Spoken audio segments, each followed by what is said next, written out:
7장 1절에서 11절까지입니다. 신약성경 28쪽입니다.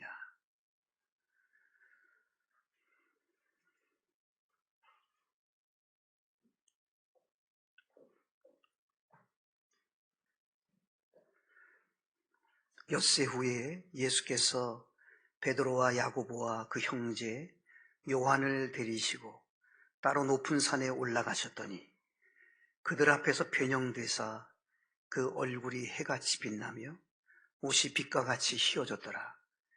그때 모세와 엘리야가 예수와 더불어 말하는 것이 그들에게 보이거늘 베드로가 예수께 여쭈어 이르되 주여 우리가 여기 있는 것이 좋사오니 만일 주께서 원하시면 내가 여기서 초막 셋을 짓되 하나는 주님을 위하여 하나는 모세를 위하여 하나는 엘리야를 위하여 하리이다. 말할 때에 호련히 빛난 구름이 그들을 덮으며 구름 속에서 소리가 나서 이르시되 이는 내 사랑하는 아들이요 내 기뻐하는 자니 너희는 그의 말을 들으라 하시는지라. 제자들이 듣고 엎드려 심히 두려워하니 예수께서 나와 그들에게 손을 대시며 이르시되 일어나라 두려워하지 말라 하시니 제자들이 눈을 들고 보매 오직 예수 외에는 아무도 보이지 아니하더라.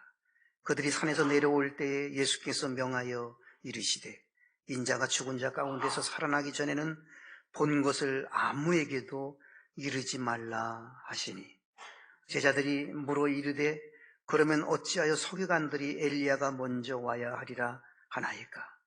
예수께서 대답하여 이르시되 엘리야가 과연 먼저 와서 모든 일을 회복하리라.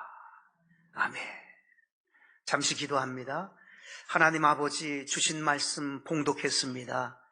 이 말씀이 살아 역사하는 성령님 감화 감동해 주시는 귀한 말씀 되게 해주시고 오늘도 말씀을 통해서 하나님의 뜻을 발견하고 말씀을 통해서 은혜를 체험하고 영적 도전을 받을 수 있는 영적으로 감동 감화를 누릴 수 있는 이 시간 되게 해 주옵소서. 성령님 운행해 주십시오. 우리 주님 예수님의 이름으로 기도드리옵나이다. 아멘. 오늘 본문에 보면 예수님의 12제자 중에 3제자 베드로, 야고보, 요한이 영적인 신비의 체험을 특별한 영적인 경험을 하는 그러한 이야기가 기록되어져 있습니다. 천국 영광을 목격한 것입니다. 얼마나 좋았으면 베드로가 이렇게 말을 합니다. 여기가 좋사오니. 변화산에서 영적 체험을 하고 신비의 경험을 하고 여기가 좋사오니 그런 고백을 합니다. 우리도 베드로, 야고보, 요한처럼 영적 체험을 해야 되겠습니다. 영적인 경험을 해야 할 것입니다. 신비한 영적 경험, 특별한 영적 체험 어떻게 해야 우리도 할 수 있을까요? 오늘 본문에 답이 있습니다. 1절 말씀에 나와 있는 것처럼 세 제자 베드로, 야고보, 요한 같아야 합니다. 예수님의 12제자가 다 신비의 경험, 특별한 영적 체험을 하지 않았습니다. 이 3제자만 했습니다. 이 3제자가 남다른 부분이 있기 때문입니다. 먼저 베드로를 생각해 보면 베드로는 한마디로 순종의 사람입니다. 예수님께서 베드로에게 나를 따라오너라. 내가 너희로 사람을 낚는 어부가 되게 하겠다. 베드로가 동생하고 함께 안드레와 그물을 던지고 있었거든요. 고기를 잡기 위해서. 그 베드로에게 나를 따라오너라. 내가 너로 사람을 낚는 어부가 되게 하겠다. 그랬는데 베드로가 예수님 생각할 기회를 주십시오. 예수님 부모님하고 대화 좀 한번 해보고요. 기도 좀 한번 해볼게요. 이런 말을 하지 않고 곧 즉시 그물을 버려두고 예수를 따라내라. 성경은 그렇게 말씀하고 있어요. 그물을 버려뒀어요. 재산 목록 한 2호 정도쯤 될 것 같은데 즉각적인 순종이었습니다. 베드로는 즉각적으로 순종했던 사람이에요. 뿐만 아니라 누가복음 5장에 보면 베드로가 밤새도록 고기를 잡았지만 한 마리도 못 잡았습니다. 베드로의 배는 빈 배입니다. 그물은 빈 그물입니다. 그는 빈손으로 밤새도록 애썼지만 수고한 것은 아무것도 없었습니다. 그가 그물을 씻고 있었습니다. 왜 그물을 씻습니까? 오늘 밤에 다시 도전하려고. 그물을 씻어둬야 되거든요. 그물을 씻고 있는데 예수님이 가까이 와서 뭐라 그러시냐면 깊은 곳에 가서 그물을 던지라 그래요. 예수님은 목수 출신이에요. 베드로는 예수님보다 나이도 많고 어부 출신이고 갈릴리 바다에서 잔뼈가 굵은 사람이에요. 고기 잡는데 달인이에요. 밤새도록 깊은 곳에도 던져봤고 다 해봤어요. 그래서 이제 다시 도전하려고 그물을 씻고 있는데 수고하고 그물을 다 잘 닦고 있는데 깊은 곳에 가서 그물을 던지라는 거예요. 여러분 그런 상황에서 순종할 수 있겠습니까? 목수가 어디에서 그런 말을 해? 고기 잡는 데는 나 따라올 사람 없어. 여러 가지 말을 할 수 있는 상황인데 베드로가요 이렇게 말을 합니다. 내가 말씀에 의지하여 그물을 내리리이다. 말씀에 의지해서 순종한 사람이에요. 그랬더니 말씀에 의지해서 순종해서 그물을 깊은 곳에 던졌더니 그물이 찢어질 정도로 잡혔어요. 2배에 가득 채웠다 그랬어요. 혼자서 그물을 끌어당길 수 없을 만큼 고기가 잡혔습니다. 엄청난 역사입니다. 그래서 베드로는 예수님 앞에 무릎을 꿇잖아요. 나는 죄인입니다. 나를 떠나주세요. 당신은 목수 출신인데 그 목수가 아니군요. 영적인 목수군요. 나를 나되게 만드시는 깎아내시고 나를 다듬으시는 영적인 목수시군요. 성경엔 그런 이야기는 없지만 아마 그런 고백을 하면서 무릎을 꿇었던 거예요. 베드로 그는 말씀에 의지해서 순종한 사람입니다. 그런가 하면 한 번은 예수님께서 제자들을 먼저 배를 타고 갈릴리 바다 건너로 가게 하시고 오병이의 기적을 행하시고 나서 사람들을 다 보내고 산에서 기도하시고 제자들을 곁으로 가기 위해서 바다 위를 걸어가십니다. 갈릴리 바다를 예수님이 걸어서 캄캄한 어둠의 시간인데 걸어서 오니까 제자들이 다들 놀랬어요. 유령이다 소리 질러댑니다. 그럴만도 한 것이 지륵같이 어두운 바닷가에 웬 사람 형체가 걸어오는데 유령이라고 할 수밖에 없잖아요. 그때 예수님 뭐라 그러죠? 나다 두려워하지 말라 안심하라 그랬어요. 그때 베드로가 이렇게 말합니다. 정말 주님이시면 나를 오라 해주세요. 그랬더니 예수님이 오라 그랬어요. 그랬더니 베드로가 오라라고 하는 그 말 앞에 아멘 하면서 발을 갈릴리 바다에 내디뎠어요. 여러분 이거 굉장한 겁니다. 갈릴리 바다에 발을 아무리 어두웠다 할지라도 갈릴리 바다에 발을 내딛는다는 것은 굉장한 사건이에요. 저도 갈릴리 바다를 다녀왔습니다만 갈릴리 호수에 원래 호수인데 바다라고 부르는 그만한 이유가 있어요. 바람이 얼마나 불고 여러분 정말 정신 못 차릴 만큼 물결이 요동쳐요. 그런데 거기 발을 내딛고 예수님 바라보고 걸었잖아요. 베드로는 순종해서 물 위를 걸은 사람이에요. 바람을 보고 파도를 바라보다가 의심하다가 잠시 물에 빠졌을 때 예수님이 손잡아서 건져주신 그 이야기를 우리가 기억하잖아요. 어쨌든 베드로는 순종해서 물 위를 걸은 사람이에요. 담대하게 순종한 사람이에요. 베드로는 세 사건을 놓고 볼 때 어떤 순종입니까? 첫째는 베드로는 즉각적인 순종이에요. 둘째는요, 말씀에 의지해서 순종했어요. 셋째는요, 담대한 순종의 사람이에요. 영적 체험을 할 만한 사람이에요. 순종하는 사람이기 때문에. 두 번째 인물이 오늘 1절에 누구 나오죠? 야고보가 나옵니다. 야고보. 야고보는 어떤 사람입니까? 언제나 주님 앞에 앞장섰던 사람이에요. 야고보는 아주 열정이 대단한 사람이에요. 열심이 특심한 사람이에요. 불같은 열심이 있는 사람이 야고보예요. 그렇게 불처럼 하더니만 예수님의 12제자 중에 제일 먼저 순교를 당하는, 순교의 영광을 누리긴 했습니다만, 여러분, 열정의 사람 야고보, 열심히 있는, 열심히 특심한 사람 야고보, 그 열심이 그에게 있었기에 영적인 깊은 체험을 할 수 있었습니다. 세 번째 인물이 요한이잖아요. 요한은 사랑의 사도라고 부릅니다. 그리고 이 요한의 특징은 언제나 예수님 곁에 머물렀어요. 십자가 달리실 그 현장에도 요한밖에 없었어요. 다른 제자들은 3, 3, 5 짝을 지어서 다 도망갔어요. 예수님 십자가에 달리니까. 그런데 요한은 언제나 예수님 곁에 머물러 있었어요. 예수님과 함께 했던 사람이에요. 언제나 예수님과 동행했던 사람이에요. 십자가 밑에 요한이 있으니까 예수님이 이렇게 말을 하잖아요. 이제 내 어머니다. 마리아를, 자기 어머니를 요한에게 부탁합니다. 그래서 요한이 마리아를 돌아가시는 날까지 공개하고 동양합니다.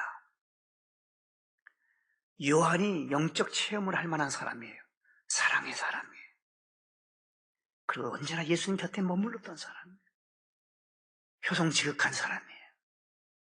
여러분, 우리들도 이처럼 베드로, 야고보, 요한처럼 순종하는 사람입니까? 우리도 정말 열정이 있습니까? 열심이 있습니까? 우리도 사랑의 사람입니까? 우리도 효성의 사람입니까? 우리도 주님 곁에 늘 머무는 사람입니까?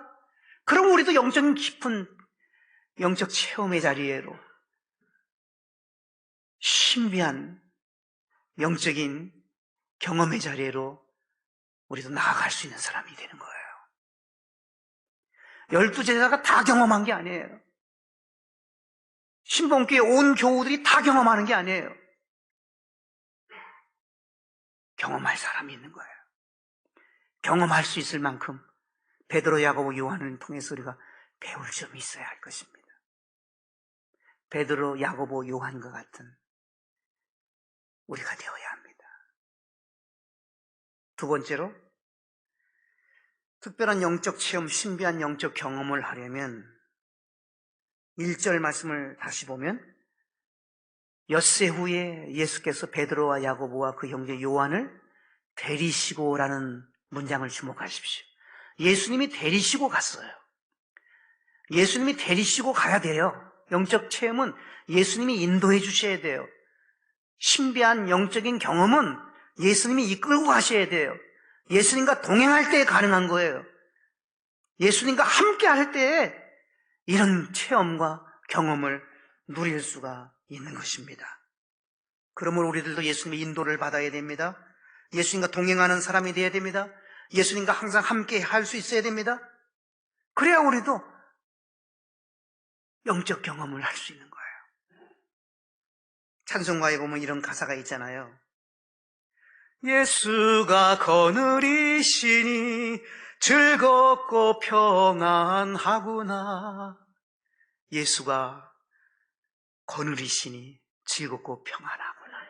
예수님이 우리를 거느리시도록, 인도하시도록, 우리를 이끌고 가시도록, 예수님과 동행할 수 있는, 예수님과 함께 할 수 있는 우리가 될 때 우리도 평안하게 영적인 깊은 자리로 영적으로 깊은 체험을 할 수가 있는 것입니다. 세 번째는 1절을 다시 한번 보면 영적 체험은 어디에서 했냐면 높은 산이라고 말씀합니다. 이 높은 산을 변화산이라고 말을 하고 신학자들은 헐몬산이라고 말을 합니다. 그렇습니다. 그러나 우린 여기서 영적인 뉘앙스를 느끼게 됩니다. 이 기독교는 산과 관련이 많아요. 첫 출발부터 산이에요. 에덴 동산. 산으로 시작하잖아요. 아브라함이 아들을 바친 모리아 산. 모세가 십계명을 받은 시내산. 여러분, 산에서 엘리야가 기도로 응답받은 산, 갈멜산. 여러분, 성경에 산이 얼마나 많이 나옵니까? 신약에도 팔복산이 나오죠. 골고다 동산, 갈보리산이 나오죠. 감람산, 겟세마네 동산 같은 말입니다만 동산이 나오죠. 변화산이 나오죠. 이 기독교는 산과 얼마나 연관이 많은지 몰라요. 산에서 은혜가 임했고, 산에서 역사가 나타났고, 산에서 하나님의 임재가 이루어졌고, 산에서 주님이 만나주시고, 산에서 하나님의 놀라운 은총이 임했습니다. 그 산이 오늘날에는 교회입니다. 교회는 영적으로 산이에요. 우리가 오늘도 성전에 이렇게 올라왔습니다. 성전에 올라온 것은 은혜 받기 위해서 올라온 겁니다. 예배를 통하여 영적 경험을 할 수 있는 기회입니다. 신비한 경험, 특별한 영적 경험 누릴 수 있는 시간입니다. 이곳에서 말이죠. 그런데 여러분, 주일날만 영적인 산에 올라가서는 우리가 높이 오를 수 없어요. 영적으로 높이 올라가려면 성전을 사모해야 돼요. 새벽에도 나오면 좋아요. 수요 예배도 나오고요. 금요 예배도 이제 앞으로 나오고요. 지나가다가 들리고 성전에 들어와서 예배 기도하고 가고. 여러분, 성전을 가까이 할 때 영적으로 높은 자리로 우리가 올라갈 수가 있는 것입니다. 우리가 세 가지가 있어야 되거든요. 덕성과 지성과 영성입니다. 덕성은 많은 사람을 품어내는 것이 덕성이잖아요. 덕성은 넓어야 됩니다. 넓은 덕성. 지성이 우리에게 필요합니다. 하나님을 아는 지적인 지성. 세상적인 지식이 아니에요. 하나님을 아는 지식인데 깊은 곳까지도 통달하는, 성령이 가르쳐 주시는 깊은 곳까지도 터치할 수 있는 지성이 우리에게 필요해요. 또 하나는 영성인데, 영성은 반대로 높아요. 높이 올라가는 것이 영성이에요. 우리의 영성이 높아져야 돼. 높아져야 신비의 체험을 하고 특별한 영적인 경험을 할 수가 있는 것입니다. 우리의 영성을 더욱 높일 수 있는 사순절이 되어야 합니다. 이 사순절에 주님과 함께 동행하셔서 영적으로 높이 오를 수 있는 우리 모두가 되실 수 있기를 주 예수님의 이름으로 축원합니다. 두 번째로, 그러면 특별한 영적 체험, 신비한 영적 경험의 실제를 한번 볼까요? 도대체 영적 체험의 실제가 뭔가? 첫째는 변화입니다. 오늘 2절 말씀을 보시면 그들 앞에서 변형되사 그 얼굴이 해같이 빛나며 옷이 빛과 같이 휘어졌더라. 변형이 됐다. 이 변형이란 말은 변화된 형상이란 말이에요. 어떻게 변화되었어요? 얼굴은 해처럼 빛난다. 얼굴이 해같이 빛나고 옷은 하얘졌대요. 빛이 나는 옷의 빛과 같이 휘어졌다는 거예요. 이것은 천국의 영화를 보여주는 모습입니다. 우리가 천국에 가면 이렇게 됩니다. 이렇게 영화로운 존재가 되는 거예요. 그런 모습을 예수님이 보여준 거예요. 변형, 변화된 형상. 그렇습니다. 은혜 받은 실제는 변화예요, 변화. 변화에 있는 거예요.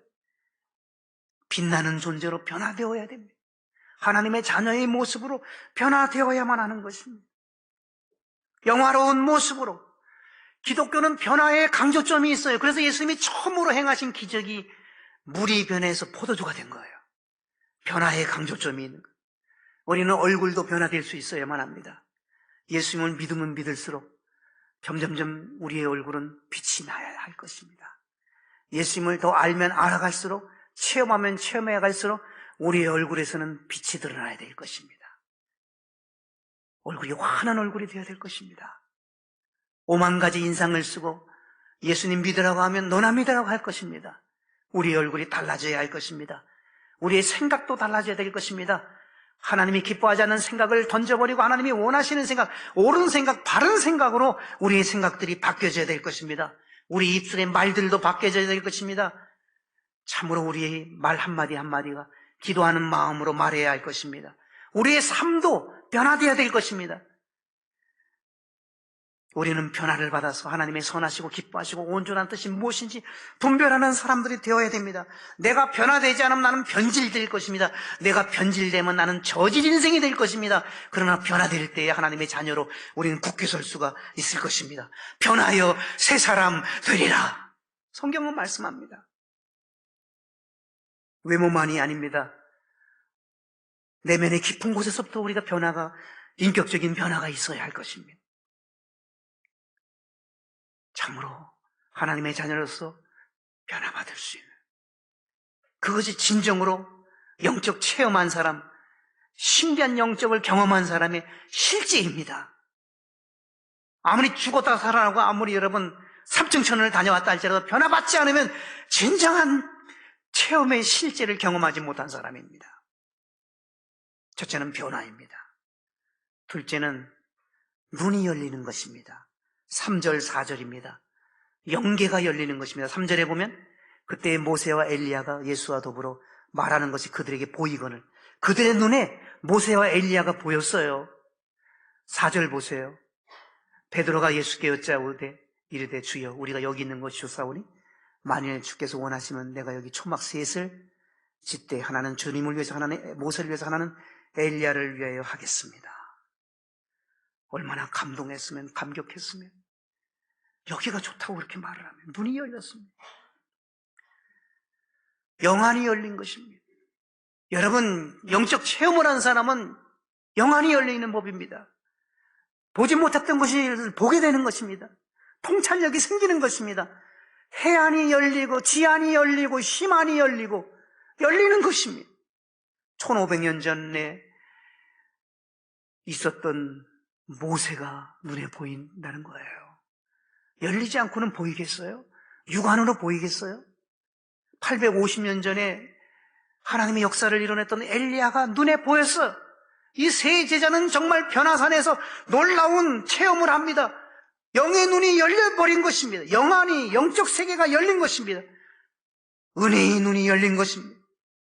우리도 새로운 통찰력이 열릴 수 있게 되시기를 축복합니다. 영적인 안목이 우리에게도 열리게 되시기를 축원합니다. 미래를 예측할 수 있는 영적인 눈이, 먼 미래까지 볼 수 있는 그런 영적인 눈이 우리에게도 열릴 수 있게 되시기를 예수님의 이름으로 축원합니다. 그것이 영적 체험을 한 사람의 모습이에요. 세 번째는 이제는 귀가 열렸습니다. 귀가 열렸습니다. 5절입니다. 귀가 열려서 하나님의 음성이 들립니다. 말할 때 호련히 빛난 구름이 그들을 덮으며 구름 속에서 소리가 나서 이르되, 소리가 났습니다. 구름 속에 소리가 들렸습니다. 이는 내 사랑하는 아들이요 내 기뻐하는 자니 너희는 그의 말을 들으라. 귀가 들린 겁니다. 신비의 말씀이 들려온 것입니다. 하늘의 소리가 들린 것입니다. 이는 내 사랑하는 아들이고 내 기뻐하는 자라. 너희는 그의 말, 예수의 말을 들으라. 하나님이 그렇게 말씀을 하셨습니다. 우리도 세상에 잡다한 것을 듣는 우리가 아니라 하늘의 말씀을 듣고 예수의 말씀을 들을 수 있게 되시기를 축원합니다. 귀가 열릴 수 있기를 바랍니다. 네 번째는 오늘의 하이라이트입니다. 제목 그대로 오직 예수님만 보였습니다. 8절입니다. 은혜 받은 사람은 예수님만 보여야 돼요. 영적 체험을 한 사람은, 신비한 경험을 한 사람은 예수님만 보여야 돼요. 18절에 보면 제자들이 눈을 들고, 8절이에요. 제자들이 8절 눈을 들고 보매 오직 예수 외에는 아무도 보이지 아니하더라. 예, 예수님 외에는, 오직 예수님 외에는 아무도 보이지 않았다고 말씀합니다. 처음에는 모세와 엘리야도 보였는데 이제는 예수님 외에는 안 보였다는 거예요. 여러분, 모세는 어떤 사람입니까? 이스라엘을 건국한 사람이에요. 이스라엘 백성들을 애굽에서 인도해낸 영도자예요. 이스라엘이라는 나라가 건국할 수 있도록 지대한 영향력을 드러냈던 사람이 모세예요. 모세는 시내산에서 십계명을 받았던 사람이에요. 율법의 대표격이에요. 엘리야는 어떤 사람입니까? 선지자 중에 선지자, 예언자 중에 예언자예요. 이 모세나 엘리야는 대단한 사람이에요. 엘리야는 예언의 선지자의 대표격이고요. 율법의 대표격은 모세고요. 이스라엘 백성들이 가장 존경하는 인물 중에 한 사람, 그 사람들이에요. 그런데 그들은 사라져버리고 오직 예수만 보이더라. 이 말씀을 주목해야 됩니다. 오직 예수님만 남고 모세와 엘리야는 사라져버렸습니다. 오늘 본문은 분명히 그렇게 말씀하잖아요. 오직 예수 외에는 아무도 보이지 아니하더라. 그렇습니다. 은혜 받으면 오직 예수님만 보여야 됩니다. 오직 예수님만 남아야만 합니다. 찬송가 288장에 보면 이런 찬송가가 나오잖아요. 구속한 주만 보이도다. 구속한 주님만 보이도다. 그렇습니다. 잡다한 것 보이면 안 돼요. 오직 예수님만 보여야 됩니다. 모세와 엘리야는 대단한 사람이지만 조연이에요. 조연. 들러리들이에요. 자기 사명 다 하면 사라져 버려야 될 사람들이에요. 자기의 하나님이 맡겨진 것만 감당하면 끝이에요. 그 사람들은 남으면 안 될 사람들이에요. 그러나 예수님은 주인공이에요. 예수님은 주역이에요. 주연이에요. 영원히 우리 곁에 남아야 될 그분, 영원히 우리 눈에 보여야 될 그분, 영원히 우리와 함께할 그분은 오직 예수님이셔요. 오직 예수님만 남아야 합니다. 오직 예수님만 영원해야 합니다. 오직 예수님만 찬양받아야 되고, 오직 예수님만 영광 받으셔야 되고, 오직 예수님만 존귀케 돼야 되고, 오직 예수님만 만천하 앞에 거룩히 여김을 받아야 하는 것입니다. 모세와 엘리야가 사라졌듯 목사도 사라져야 합니다. 목사가 남아서는 안 됩니다. 목사가 남는다는 것은 하나님 영광을 가로채는 것입니다. 오직 예수, 오직 예수님만 남아야 되고, 오직 예수님만 보여야 되고, 오직 예수님 중심이어야 되고, 오직 우리 주 예수 그리스도만이 찬란하게 드러나야 하는 것입니다.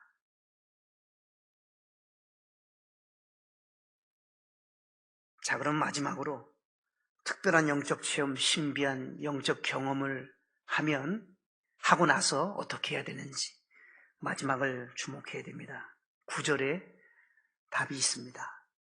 은혜 받은 사람은 그들이 산에서 내려올 때에 내려와야 됩니다. 베드로가 여기가 좋사오니 그랬어요. 여기가 좋다고 거기서 초막셋을 지고 거기서 살겠다고 하는 베드로인데 그렇게 주님이 원치 않았어요. 내려와야 되는 거예요. 은혜 받으면 내려와야 됩니다. 은혜 받으면 산 아래로 내려와야 되는 거죠. 기독교는 산 아래에 있어야 됩니다. 여기가 좋사오니가 아니에요. 내려가야 해요. 능력받고 은혜 받고 체험하고 새로워졌으면, 변화됐으면 삶의 현장으로 내려와야 됩니다. 삶의 터전으로 와야 됩니다. 삶의 자리로 와야만 하는 것입니다. 세상으로 가야 하는 것입니다. 산 아래에서 빛과 소금의 직분을 감당해야 하는 것입니다.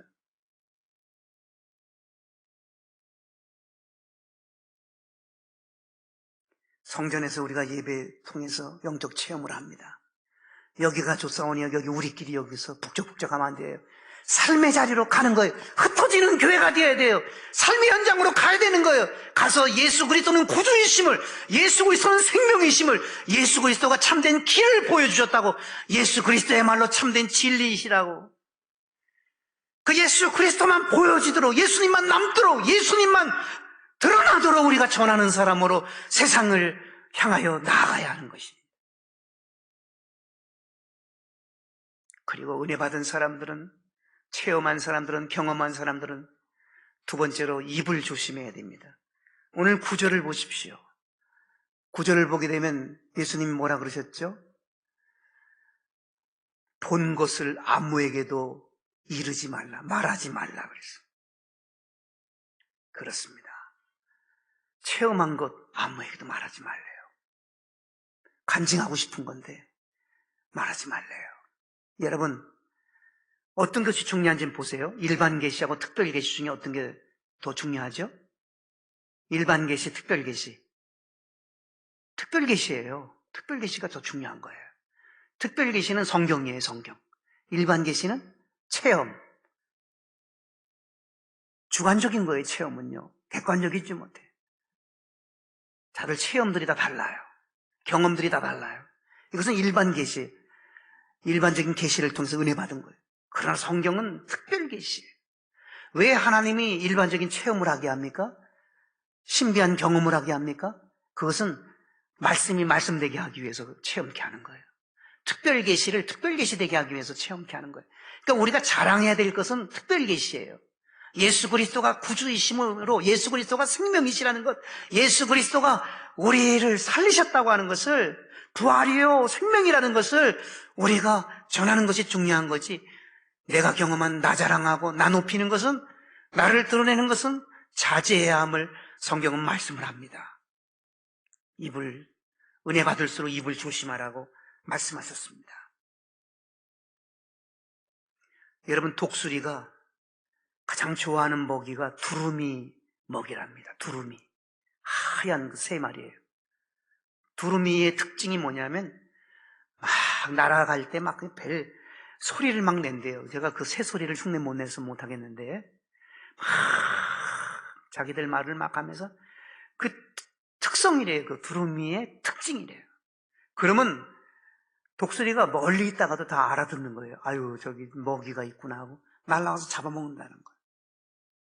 그런데 두루미들 중에서도요, 조류학자들이 쓴 글을 보고 제가 깨닫는 바가 참 많은데, 그 두루미들 중에 경험이 많은 두루미, 나이가 좀 있는 두루미들은요, 하늘을 날을 때, 자기들이 날아갈 때 이제 이상한 짓 입으로 막 뭐라고 하니까, 그걸 아니까 입에다가 작은 돌을 말입니다. 작은 돌을 입에다가 많이 물고 재갈 물리고 날아간대요. 자기도 어떻게 못하니까. 그래서 독수리에게로부터 먹이가 안 된다는 거예요. 여러분, 우리도 입 조심 안 하면 마귀가 노려요. 물고기가 낚시바늘 물 때 입으로 물잖아요. 사탄이 우리의 입을 통해서 우리를 낚아채려고 합니다. 은혜 받을수록 입 조심해야 됩니다. 은혜 체험할수록 우리는 입을 조심해요. 잠언 13장 3절, 입을 지키는 자는 자기 생명을 보존하느니라. 입을 지키는 자가 자기 생명을 보존한대요. 다윗은 이렇게 기도합니다. 하나님, 내 입 앞에 파수꾼을 세우시고 내 입술의 문을 지켜주십시오.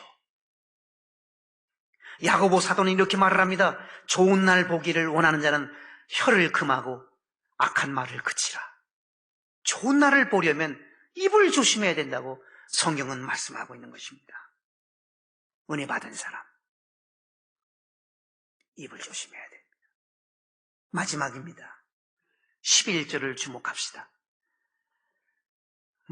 맨 끝에 모든 일을 회복하리라. 엘리야가 과연 먼저 와서 모든 일을 회복하리라. 예수께서 대답하여 이르시되 모든 일을 회복하리라. 이게 결론이 됐으면 좋겠습니다. 모든 일들이 회복되기를 축원합니다. 모든 일들이 회복돼야 돼요.